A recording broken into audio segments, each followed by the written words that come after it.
Hello and welcome. I'm Helen Atkinson, Managing Editor at Supply Chain Brain. I'm excited to be moderating this webinar today, presented by Bizagi and Tech Mahindra, the title for which is How AI and Low Code Are Helping Build Agile Supply Chains. Later in the webinar, we're going to open up for a Q&A session with questions from you, the audience. Please submit your questions at any time using the tab at the bottom of your screen. We will not be using people's titles or company names, so go ahead and ask anything you like. If you don't see your question come up during the webinar, please be assured Bizagi and Tech Mahindra will reach out to you offline. But first, we're going to have a panel discussion with Akhil from Tech Mahindra and Rachel from Bizagi. Then we're going to have a demonstration from Lisa at Bizagi. After that, we're going to get into that Q&A session with everyone. Here's our topic. Artificial intelligence and low code are helping build supply chains that feature real-time visibility, effective escalation, and seamless collaboration. We'll hear exactly how, and we'll offer some key strategies designed to enhance your supply chain operations, including using generative AI and process automation strategies. We'll also explore how AI and low code enable rapid adaptation to market changes. So let's meet our presenters. Akhil Dabas is a Vice President and Head of Supply Chain Strategy and Growth at Tech Mahindra. Akhil runs the supply chain practice for the manufacturing vertical and has worked with a lot of industrial companies, especially the GE set of businesses. A supply chain transformation leader with 20 years experience, he specializes in building best-in-class demand and supply planning, direct sourcing, logistics, and inventory optimization processes. Welcome, Akhil. Rachel Brennan is Vice President, Product Marketing and Strategy at Bizagi. Rachel is an innovative marketing leader with 20 years experience in process automation. She moved from implementer to sales to evangelist and finally to product marketing, where she brings that practical experience to her thought leadership. Welcome, Rachel. Lisa Lafayette is Senior Solutions Consultant at Bizagi. Lisa has been in the automation and orchestration space for 25 years. She's worked on many enterprise workflow, case management, enterprise content management, analytics, and enterprise record solutions for large insurance, financial, manufacturing, and pharmaceutical accounts. Welcome, Akhil, Rachel, and Lisa. Hi. Hi. Thank you so much for having us, Helen. Well, pleasure. Hi. So now we're going to move into a panel discussion with a conversation between Akhil, Rachel, and me. And then we're going to have a presentation from Lisa. She's definitely not getting left out. So let me start off with this. I think, considering that, we have a supply chain audience, let's just revise, what is generative AI and how does it differ from traditional AI, particularly in the supply chain context? Rachel, I'd like to ask you that question. Yeah, I think it's really important to do some level setting here because there's all this hype and inflated expectations around this. So I do actually really kind of think about this more along the lines of predictive AI and generative AI. So instead of traditional AI, I tend to use the term predictive AI because I think it's a little bit more informative. So if you think about predictive AI, it's actually taking information from the past and predicting what it thinks the future situation is going to be. And this is what you see in supply chain forecasting. It's already been in use in the supply chain area for a very long time. Now, generative AI, though, is very different. So it is actually creating something. It is generating something, and that is either, a text, video, anything that's actually creating. But it's creating things off of existing examples as well as language training. So when you think about this, it's really great for creating new content, doing summaries, comparisons, turning unstructured information into structured data that you can get new business insights from. So those are the things that it really brings to the table that are going to be new and unique that you could get business value out of. Right. So Rachel, effectively predictive AI is spell check and from there on in, getting more and more sophisticated. Is generative AI what would produce a report if you want to give it an 80-page report and just, get a single point that you're interested in out of it. Is that generative AI? Yes, so that would definitely be generative AI, where you can almost have a conversation with that document because no one wants to read the 80-page contract. You can just ask it the very pertinent question that you want, but it's going to be, it's going to read and almost make it a conversation with the document rather than having you read the document as the human. Right.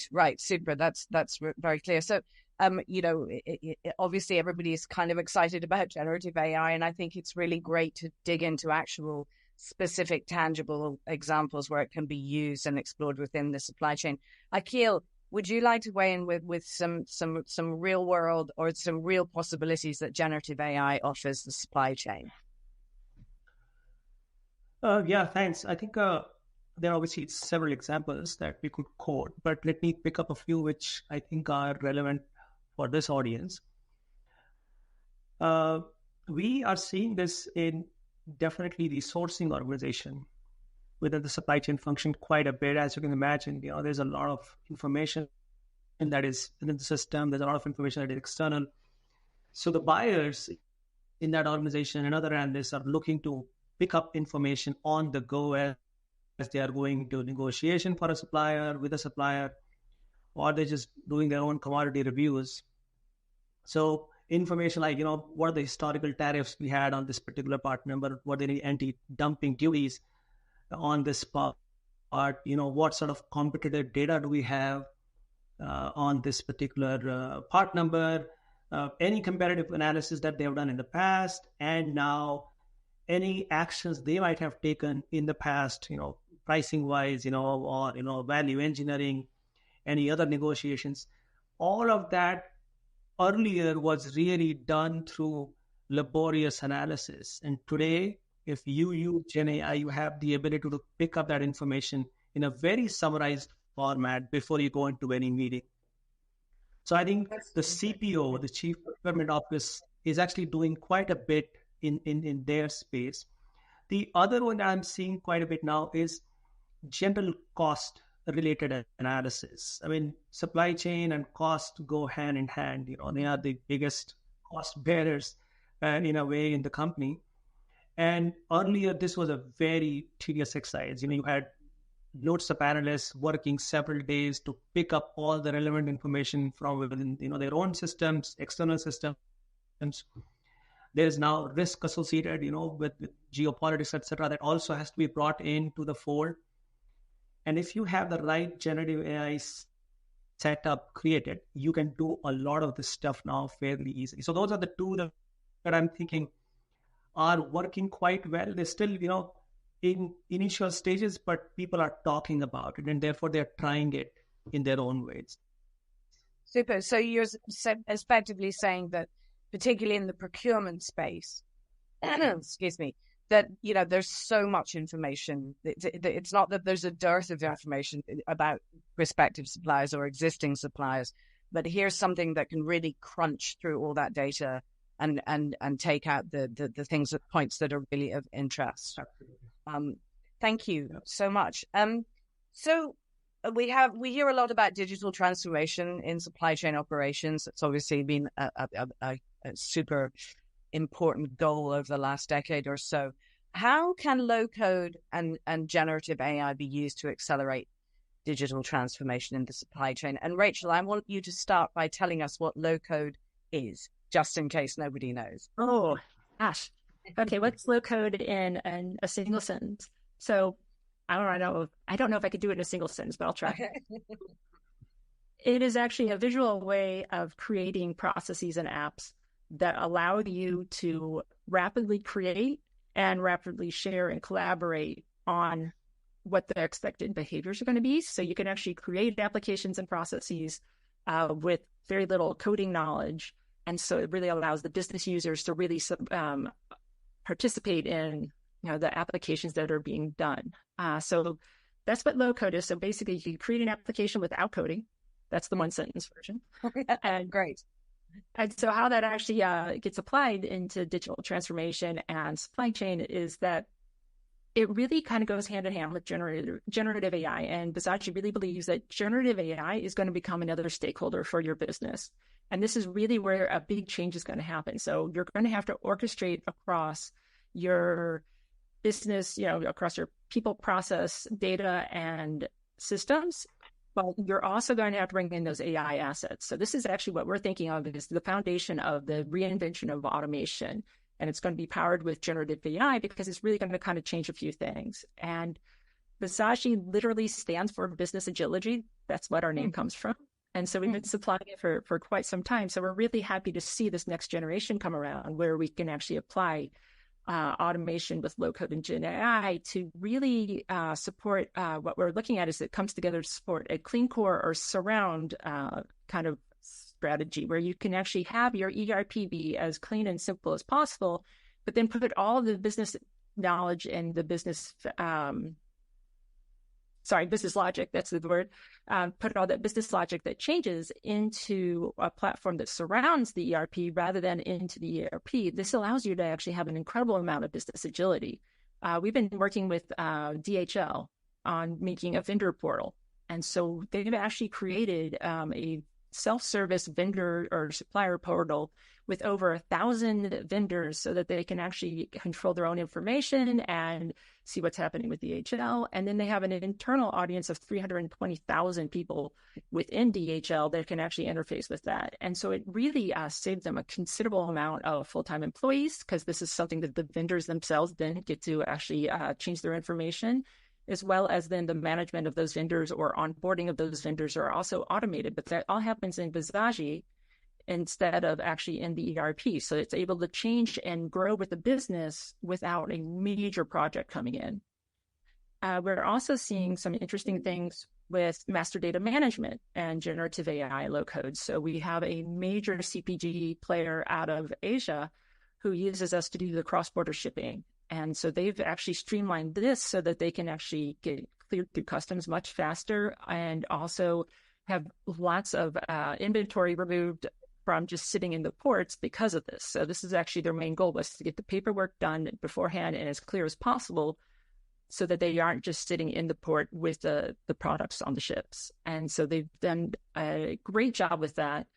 And they're also showing their product data to their business users through generative AI. Wow. And so they're actually able to have that conversation we were discussing. So they can talk with their master data management, their product master data in a natural format. So they can just say, of all of our brands, what's happening with this one, what's going on with that shipment. So it's really a new way to interface with their own data and their own information that's going to be game-changing for their supply chain and business. Wow, that's fantastic. I mean, somewhere in there, I heard that you might be able to liberate yourself a bit from ERP systems. I'm sure a lot of people would be very enthusiastic about that. But it also sounds like it's just made data more accessible and more natural, as it were. And it's easier now to share it with outside partners and customers. Is that correct? Absolutely. And because making a vendor ecosystem, it's so important to make sure that the information's up to date and correct and that you have your scorecards and you can do comparisons. And so all of that's actually in there. And it's so important to be able to make that accessible to the average person. We want to move away from those spreadsheets that we all know are out there. We don't like to talk about them, but we know they're there. And being able to actually just have a real conversation with that. And I think it turns it from data to information at that point. Those insights are what are really important, not the data itself. Right. That's wonderful. Changing it from data to information. I like that. I think that should be a slogan. That's so important. So I want to ask both of you, how are leaders in the supply chain preparing to adopt generative AI into their business? Akhil, maybe you could go first.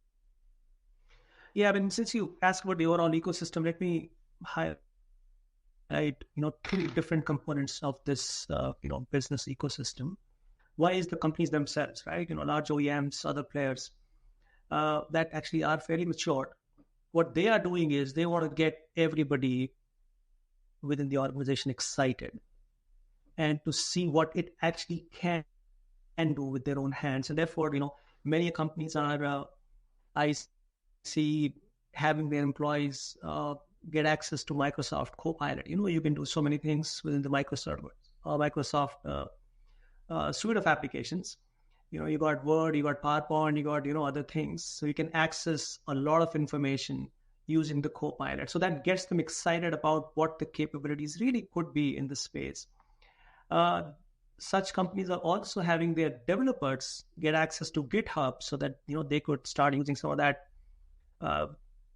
open source that is out there to use into their own source and development work. And I think most of these companies, in my opinion, are trying to pick up just 3 or 4 items of interest that they think they can bet on, and they're going big on those. That's the OEM large company side of the equation. The large tech players and the government themselves are also starting to think a little differently now. They know that this is important stuff, and therefore you're going to need this talent at a level that could really run this going forward. And I'll highlight just one point here. Google just very recently signed a MOU with one of the state governments in India to set up a very large infrastructure for people to get trained on GenAI. I'm told, at least through the news that we're reading here, that about 1 million plus people could get trained as soon as, within a year or so. So you can imagine how many people are going to get trained on this, and they're going to join the workforce and start using this. So every entity is playing their own sort of role here and contribution to GenAI. That's great. Thank you, Akhil. Rachel, how are you seeing leaders adopting generative AI? Well, I would say governance. That is probably the number one thing that I keep hearing from our clients and from the C-levels are, it is game-changing. It is wonderful. It has incredible possibilities for business value, but we need to be able to control what's happening and who's using it for what. And I think that that's probably the biggest factor that we're talking about is, responsible usage of AI.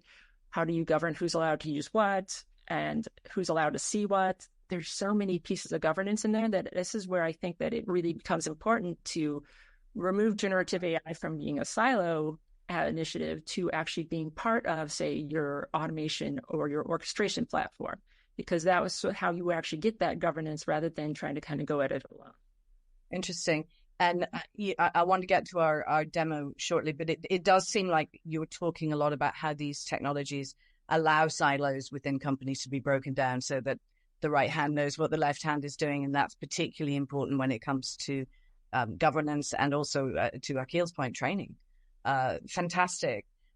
So these patterns and changes that we're seeing emerging with how people are working after the introduction of generative AI and automation, I think we're going to hear more about that right now from Lisa. Actually, I think I'm going to say 1 or 2 things first before I set Lisa. Sure. Quick.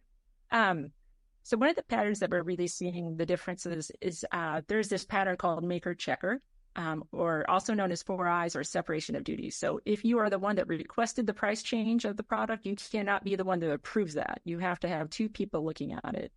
And what we're seeing is there's going to be a really big change in this kind of pattern. It's a very common pattern. But what's going to happen is AI is going to be the maker. That's who's going to create the content. And the human or the person is going to come in and they are going to be the checker. They're going to review, make sure it's accurate, make sure it's fine, and then they're going to move forward.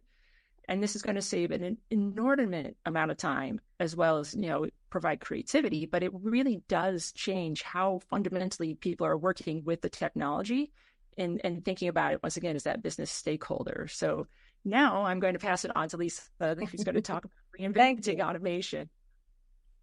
Lisa, hi. Hi. I thought we were going to move to the demo now. So now I'm going to show you a demonstration of how AI and low code can help build agile supply chains. But first, let me tell you a little bit about Bizagi.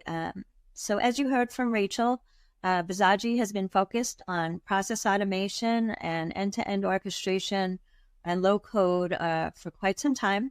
But now we are taking it to the next level with AI. And our approach with AI is to focus on providing business results, not just developer productivity, which, if you think about it, this makes a lot of sense because you have a lot more business users out there that you can impact than you do developers. And we're focused on end-to-end automation, not just task automation like you might get from a RPA or an AI agent. And there's a lot more business benefit associated with that in addition. We are an Azure Cloud Native PaaS offering, which means that we can take advantage of the OpenAI services that Azure provides, which allows us to keep up with the pace of AI innovation.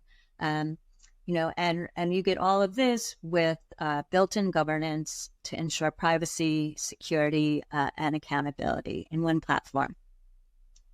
Our platform provides orchestration for the enterprise, orchestrating people, processes, systems, data, and bots, and delivering applications that address all types of users and use cases, mission-critical operations, end-to-end processes, line of business, mobile, and many more.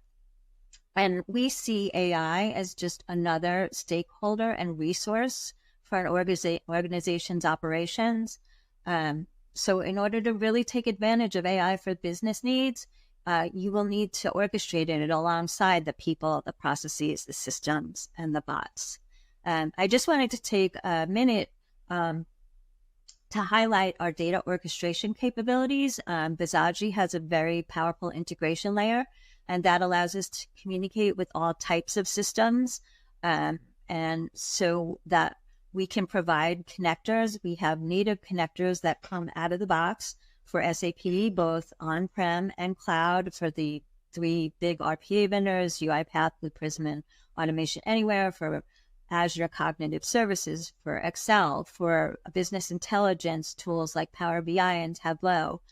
We also have a connector exchange where you can download over 70 plus connectors for applications like Salesforce and ServiceNow and DocuSign and MuleSoft.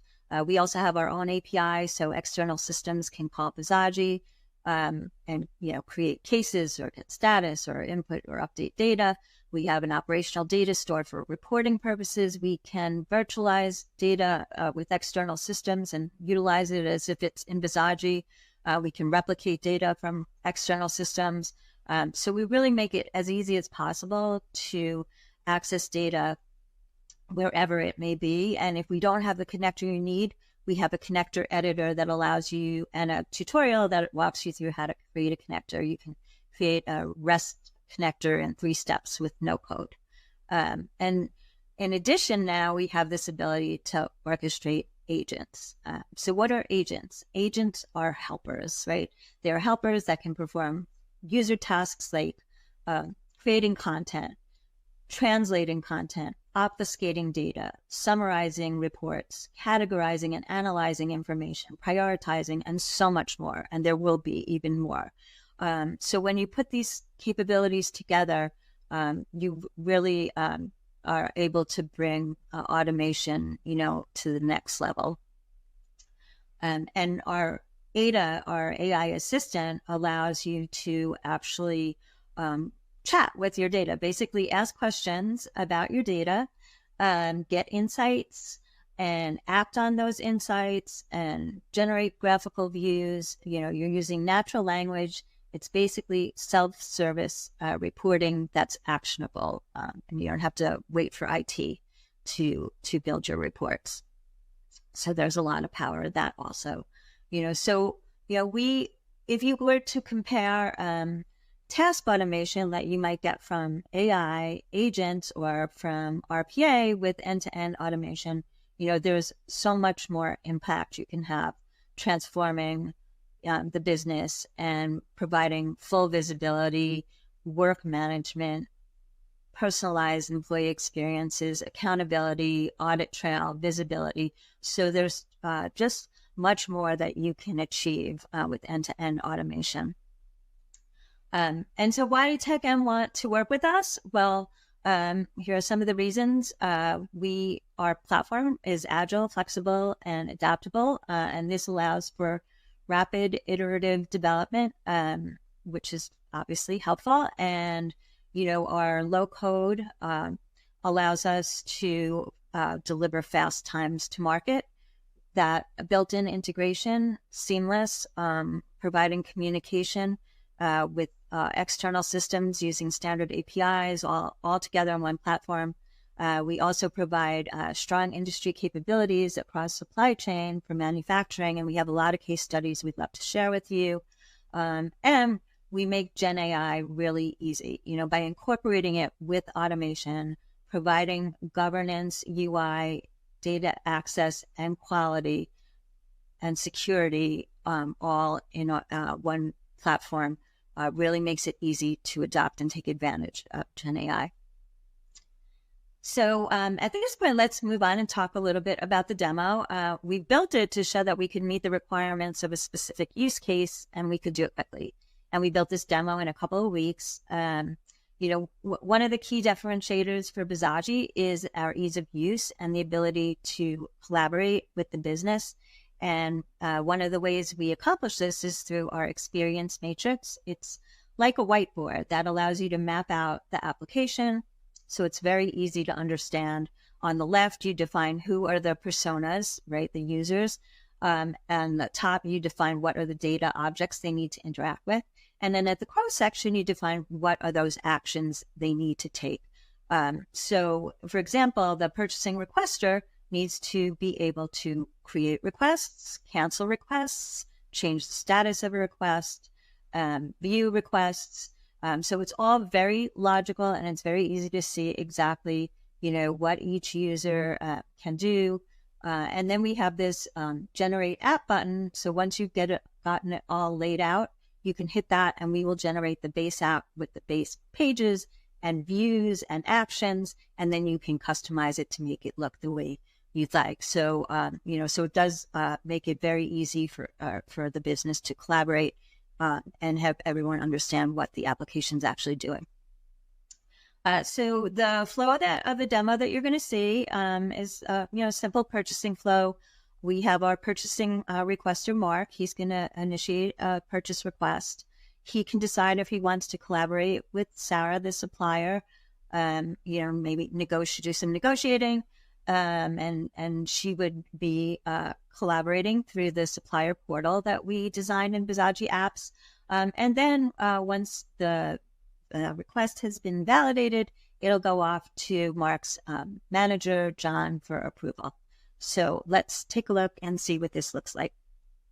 At this point, we'll move on to the portal that we have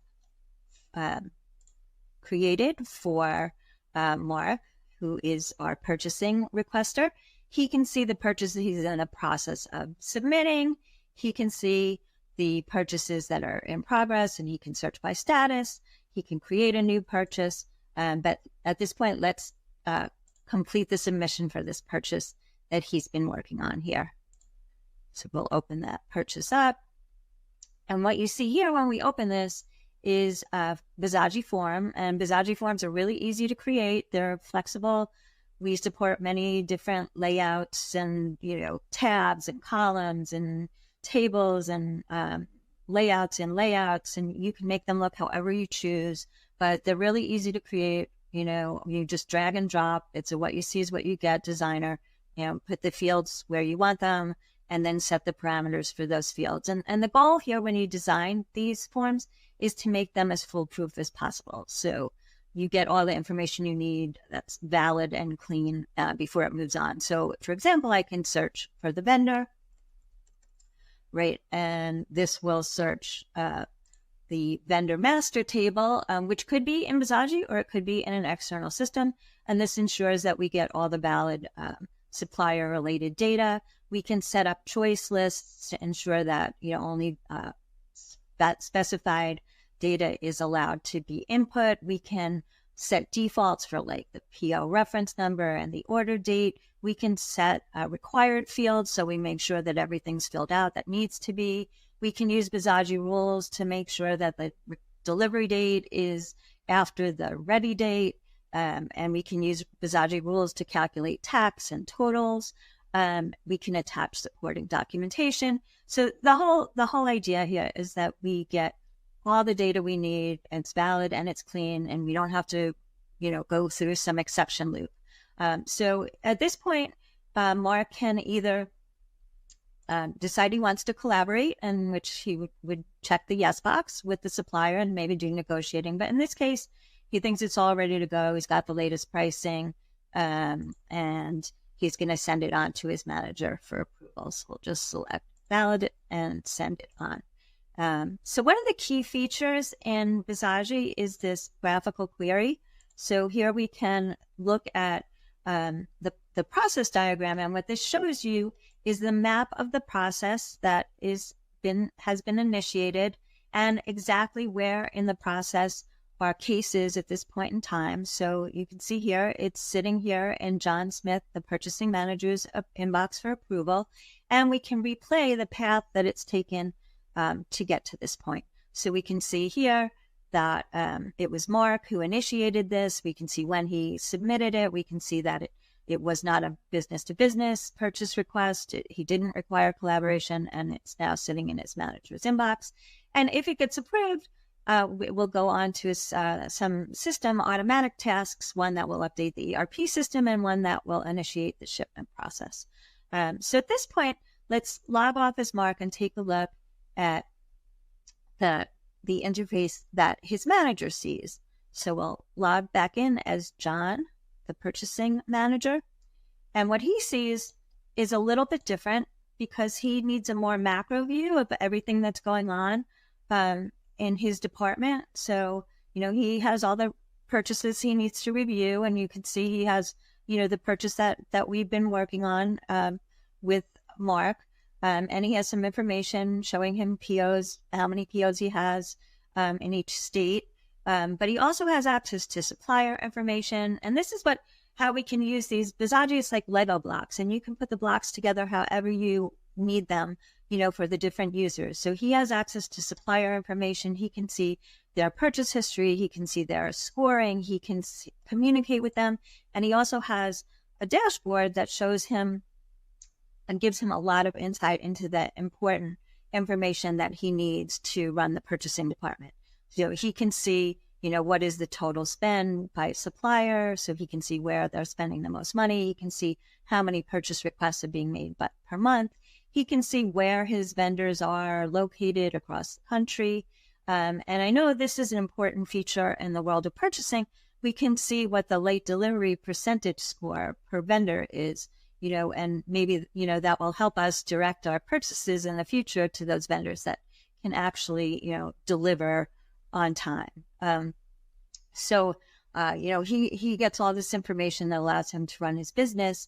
And he also has access to those AI capabilities that I mentioned earlier, one being Ada, which is our AI assistant, where we can ask questions about our data. So, he can ask questions like, what are the most frequent destinations?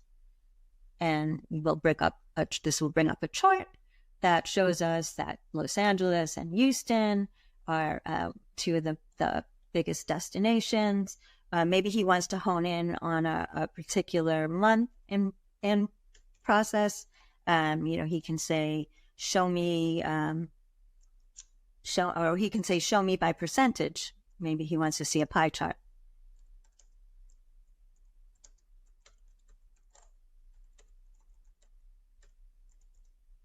And so that will display the information in another format here. He can also ask questions like, how do I, let me chart the total spend by the supplier name, so I can see, which suppliers we're spending the most money with. And maybe he can hone in on a particular month, chart the total spend for order dates in March by supplier name. So you see, it's just simple conversation.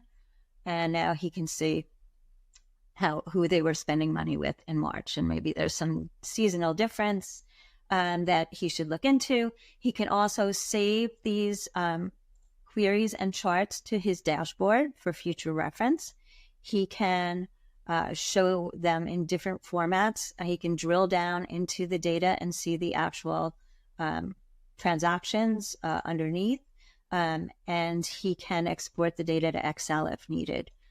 So I know one of the key issues in purchasing is the aging of purchases through the system, and so it is very helpful to be able to locate those aging purchases and get them moving through the system. So we can maybe ask list all the POs that are more than 60 days old.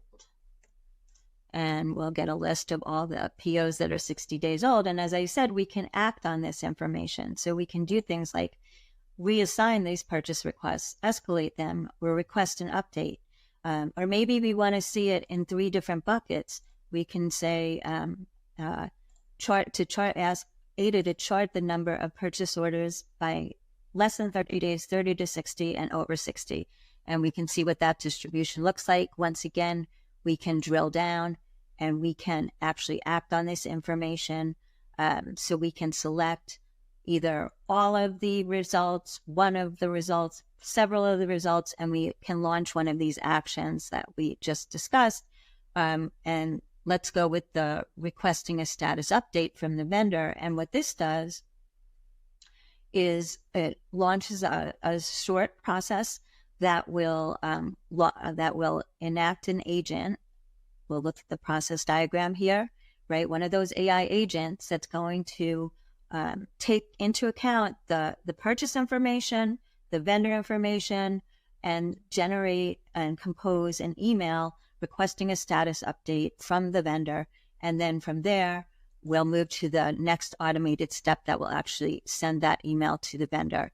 And so, if you think about how this might happen today, right, this looks very simple, but maybe if you wanted to do this in your environment today, you would find these aged purchase requests on some static report, and then you would have to gather the details, swivel chair, enter the information into an email, either compose an email or use a template, and then email them out one by one. So there's so much efficiency to be gained, here. So let's take a look at our email, and you can see here that we have an email that was composed to the vendor requesting an updated status. And, as I said, we could have sent bulk to all those aged purchase requests to get an updated status from the vendors. At this point, you've probably seen many POS solutions, and while this may not seem, groundbreaking to you at first glance, the real significance lies in the fact that it's quick. The ability to quickly and easily build these solutions. Flexible, customized digital automation solutions that offer built-in integration and governance, and can really provide solutions that are agile and can evolve, easily to meet future needs. So at this point, I'd like to turn it back to the moderator. Thank you. Hi, looks like you've got a little technical difficulty there. Lisa, I think you were just wrapping up there. And I just want to assure the audience that everybody will be getting a full recording of this. So apologies for any snafus there. So I want to move into the Q&A section now. We're going to bring you, the audience, into this discussion with all 4 of us with a Q&A session. Once again, please submit your questions using the tab at the bottom of your screen. We'll not be using people's titles or company names, so you should feel free to ask anything you like. And if you don't see your question answered during the webinar, please be assured the team from Bizagi and Tech Mahindra will reach out to you offline. So let's get going with those questions. I had a really interesting one here. I think, again, that some people are confused about how low coding works. And the one question here was about, low coding is an application from another system. Is there any issue in conversion? Will it collapse the whole system? In other words, would introducing low coding have a cascading effect in supply chain operations? Rachel, I think that's one for you. That's one for me. So since low code is surrounding your ERP, I mean, all the core functionality is still in your ERP. You're not removing any of the core functionality. What you're doing is actually moving out the business logic. So with that, I mean, part of that's going to be how well the integration happens between your ERP and your low code system, as far as that goes, as far as transferring information back. But it should not cause any cascading issues all the way down the supply chain, since your core functionality is still in your ERP, and this is where it definitely should be, and we want to keep it there. Great, thank you. And I just want to return to the two types of AI that we discussed, the predictive and the generative, and particularly in the examples that Lisa was giving.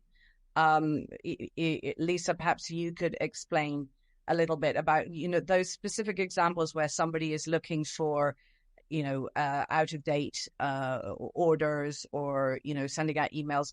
How do those two different types of AI interact in that sense? Great question. So the primary differences between Ask Ada, our assistant, and AI agents are, one, who uses it, right? So Ask Ada is for the end user, right? They ask the questions to data, whereas AI agents are created and embedded in the application by process and app designers. This is an important difference because their governance requirements are very different, right? The requirements for end users have to be much more granular. So if you are a manager of, US, and you really can only be seeing US suppliers when you ask Ada questions, right? So whereas like the AI developers who design the agents, they're really just governed by their skill and their training. And the other big difference is how they're used, right? Ada is used by the end user to ask questions and get insights about their data and act on that, whereas agents are embedded right into the applications and the processes. Got it. So it's a lot more specific and tailored to the individual needs of the users. Is that right? Exactly. Yes. Fantastic. Thank you. I want to move on to another question. We've seen a lot of focus on supply chain resiliency over the last couple of years. That's definitely been a big concern in the industry.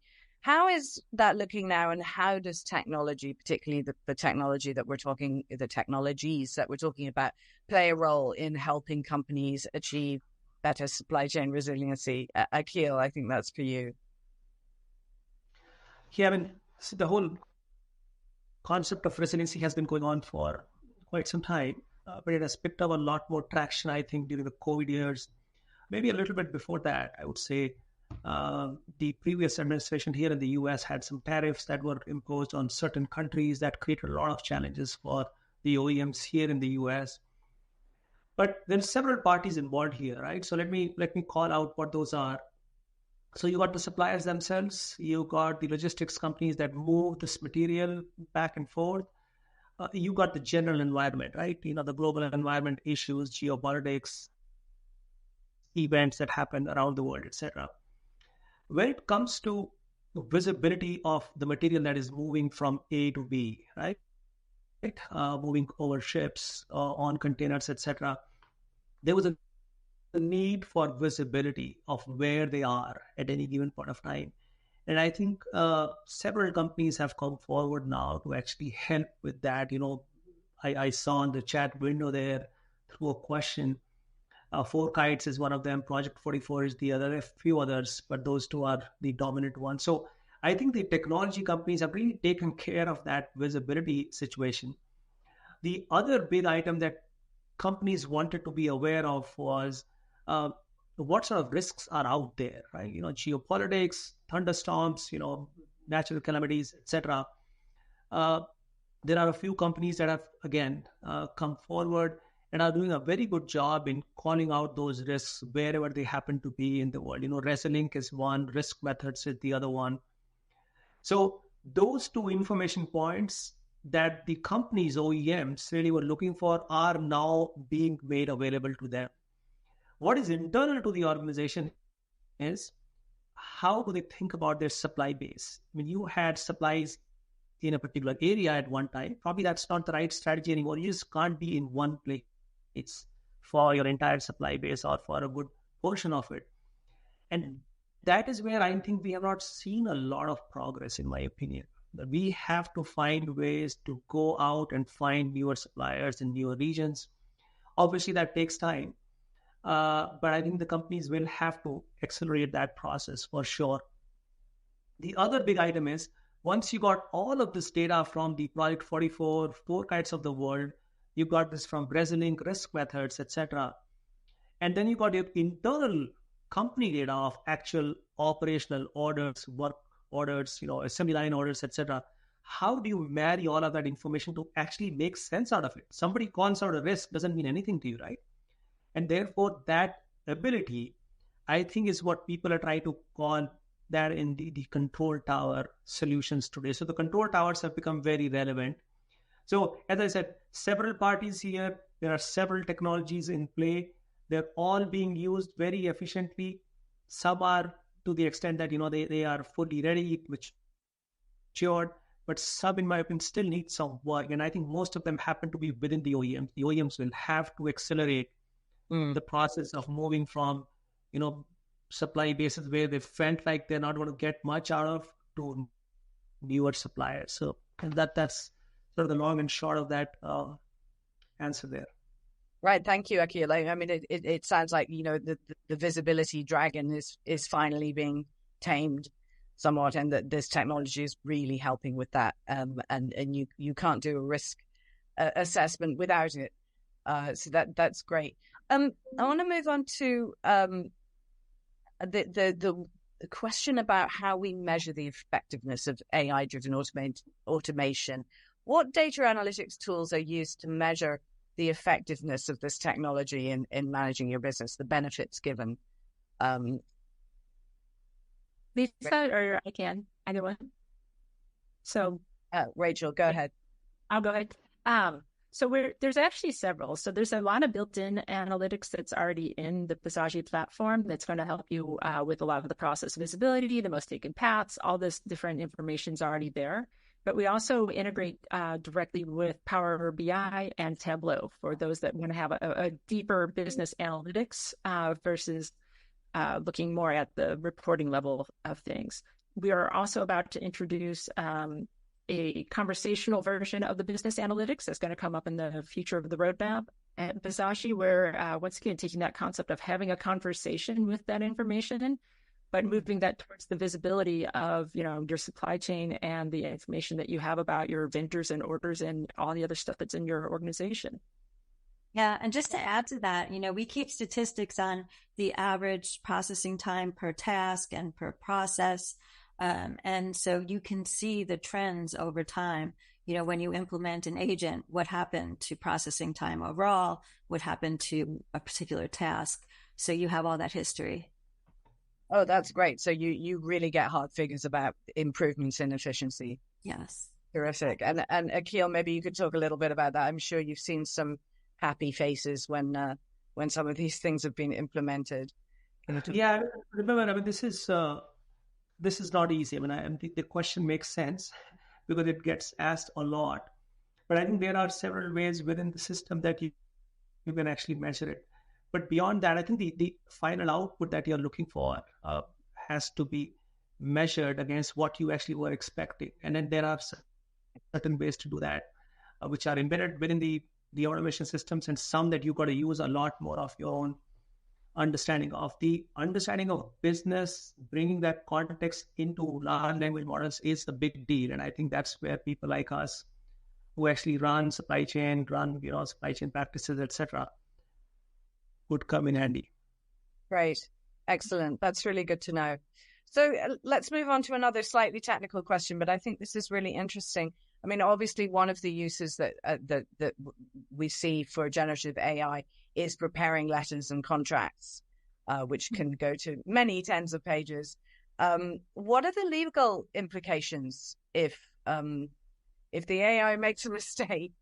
Rachel, do you want to talk about that? I do. So at this moment in time, we'll preface with that, I would not have it creating the contract. I would have generative AI facilitate that conversation with contracts that are already created, or doing comparisons for two different contracts, like the old contract, the new contract. But I would not have it actually creating the contract. And that moves back to that, the maker checker paradigm when we're looking at, having the conversation, but not necessarily making a contract, mainly because of the legal implications. And that would just be introducing too much risk. Right. Fantastic. That's very clear. Good. So here's this interesting question. Any generative AI advancement in process mining and task mining? Again, I think that's one for you. That's another one for me. Well, the short answer is yes. I don't think we have time for the long answer, but there's a lot of that's going on. But one of the things that we are actually really focusing on is providing business value with AI rather than just more productivity or developer productivity. So we're really looking at how generative AI can make a difference for your business and your supply chains rather than just making developers more productive or looking at, say, task mining or process mining. And creating that and making that a little easier. That will come in time. It's not our first focus because we wanted to make sure it's looking directly at the business value. Fantastic. And I think if I could just add, Rachel, a little bit. I think we have heard about this knowledge graphing capability for some time now. And I'm starting to see that knowledge graphing capability is starting to converge with, large language models and how do you retrieve information. I'm starting to see, companies like Neo4j, their capabilities are now being ported over to, some of these large LLMs to actually retrieve data a little smartly. Mm-hmm. And then some of that capability has been used in process mining in general, but looks like we have a bigger play for knowledge graphs in GenAI now. Yes, I do agree. That's fascinating. I'm afraid we're running the clock out, and we have time for one final question. And this is for Rachel and Akhil. If you were to lay out a roadmap of where generative AI could be applied, what would it be? Rachel, you first. So that's a really big question, but there's about three things I would probably consider for this. One is the time frame. So I would think about it in near, mid, and long term.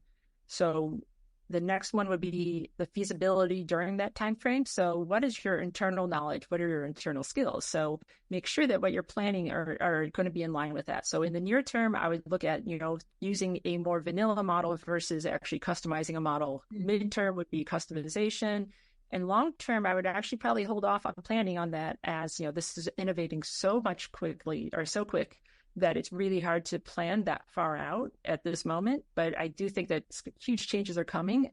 We just need to give it a little bit of time to be business ready. Wow, that's great. So good. Focus on the short term and medium term, and then see how things progress. Excellent. Akhil, what about you? What's your roadmap? Yeah, I would just say one thing here. You want to keep your employees and workforce motivated and excited about this. You want to hit success early on in the process, and therefore choose very wisely what projects you want to take, right? Once you got a few of them succeeding, you have created a very strong GenAI workforce, in my opinion. That's the way to go. That's fantastic. So aim for success early, pick carefully. Absolutely. That's fantastic. Well, I'm afraid that's all we got time for. Thank you so much to Akhil, Rachel, and Lisa. And a special thanks to you, the audience, for participating. I think we've learned a lot today about how we might apply generative AI in the supply chain. We had a lot of questions today, and we'll be answering the ones we didn't get to with you offline. Those of you who registered for this webinar will receive an email later with a link to view the webinar on demand And it will also include a link to a clear recording of the presentation. I know we had some people who couldn't see clearly the slide, so that will definitely come to you. And the link to the webinar on demand, you can share with anyone. There's also a free ebook, which you can see a QR code for on your screen right now. That's from Bizagi. And there will also be contact information in the email that you're going to get for Bizagi and Tech Mahindra, of course. So thank you so much to everyone for participating. Stay safe, stay happy, and enjoy the rest of your day. Thank you. Thank you. Bye.